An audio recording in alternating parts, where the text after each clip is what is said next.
Municipal కార్మికులతో AP ప్రభుత్వం చర్చలు జరుపుతోంది. కార్మిక సంఘాల నేతలతో మంత్రులు సమావేశమయ్యారు. చర్చలలో బొత్స, సజ్జల, మున్సిపల్ శాఖ అధికారులు పాల్గొన్నారు. చర్చలకు 13 మున్సిపల్ సంఘాల నేతలు హాజరయ్యారు. ఏపీలో 12 రోజులుగా సమ్మె మున్సిపల్ కార్మికులు చేస్తున్నారు. సమ్మె తీవ్రతరం కావడంతో ప్రభుత్వం మరోసారి వారిని చర్చలకు పిలిచింది.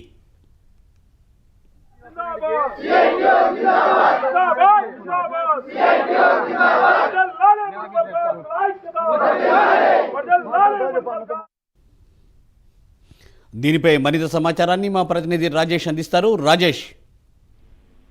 థ్యాంక్ యూ మూర్తి. ఆంధ్రప్రదేశ్ లో కొన్ని ఉద్యోగ సంఘాలు అయితే సమ్మె బాట పడుతున్నాయని చెప్పుకోవచ్చు. ఇప్పటికే అంగన్వాడీ వర్కర్స్ కూడా సమ్మెలు చేస్తున్నారు. తమ డిమాండ్లను పాదయాత్రలో జగన్మోహన్ రెడ్డి ఇచ్చిన డిమాండ్లను పరిశీలించి వెంటనే హామీని అమలు చేయాలంటూ కూడా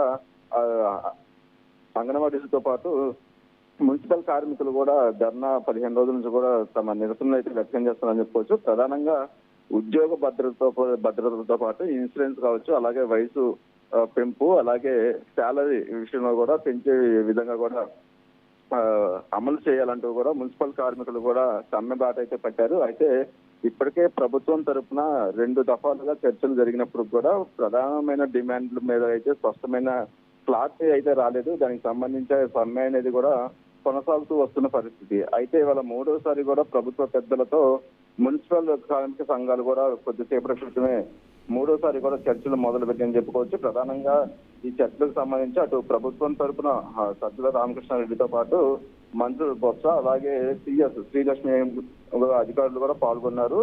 ప్రధానంగా శాలరీకి సంబంధించి అయితే మున్సిపల్ కార్మికులైతే పట్టుబడుతున్న పరిస్థితి అయితే ఉంది.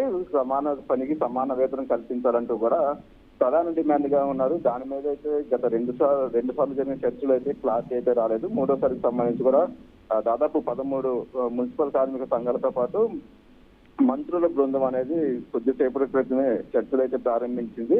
అయితే ప్రభుత్వం చెబుతున్న లెక్కల ప్రకారం శాలరీ అనేది ఒకేసారి పెంచడం అవ్వదు కాబట్టి ఎన్నికల తర్వాత విడతల వారీగా కూడా శాలరీ పెంచే ఆలోచన సీఎం జగన్మోహన్ రెడ్డికి దృష్టికి తీసుకెళ్లామంటూ కూడా 2వసారి జరిగిన చర్చలు అయితే చెప్పడం జరిగింది. అయితే దానికి మున్సిపల్ కార్మికులు అయితే సంఘ నాయకులు అయితే ఒప్పుకునే పరిస్థితి అయితే కనిపించలేదు. మరి 3వసారి కూడా చర్చలకు సంబంధించి కొనసాగుతున్నాయి. ఇప్పటికే రాష్ట్ర వ్యాప్తంగా కూడా మున్సిపల్ కార్మికులు సమ్మెబాట పట్టడంతో అక్కడ రాష్ట్ర వ్యాప్తంగా కూడా అటు చెత్తను వేరువేయడంలో కూడా కొంత ఇబ్బందులు గురవుతున్నారు. అలాగే స్థానిక ప్రజలకు కూడా ఇబ్బందులు అవుతున్న పరిస్థితి కనిపిస్తుంది. దాంతో వెంటనే వీళ్ళ సమస్యలకు సంబంధించి పరిష్కరించే దిశగా కూడా ప్రభుత్వం ముందడుగు వేసిందని చెప్పుకోవచ్చు. ప్రధానమైన డిమాండ్ శాలరీకి సంబంధించి మరొకసారి సీఎం జగన్మోహన్ రెడ్డితో 2వసారి చర్చలు జరిగిన అనంతరం కూడా మళ్ళీ 3వసారి వాళ్ళ కార్మిక సంఘాలని చర్చలకు పిలిచారు. అయితే దాదాపు గంట సేపటి నుంచి కూడా ఈ చర్చలు అయితే కొనసాగుతున్నాయని చెప్పుకోవచ్చు. మరి 3వసారి చర్చలు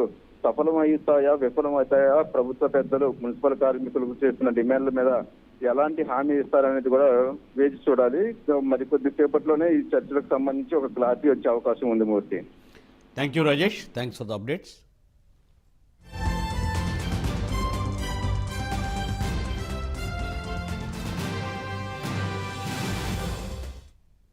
ప్రభుత్వం వైఖరి మున్సిపల్ కార్మికుల పట్ల ప్రభుత్వం వైఖరి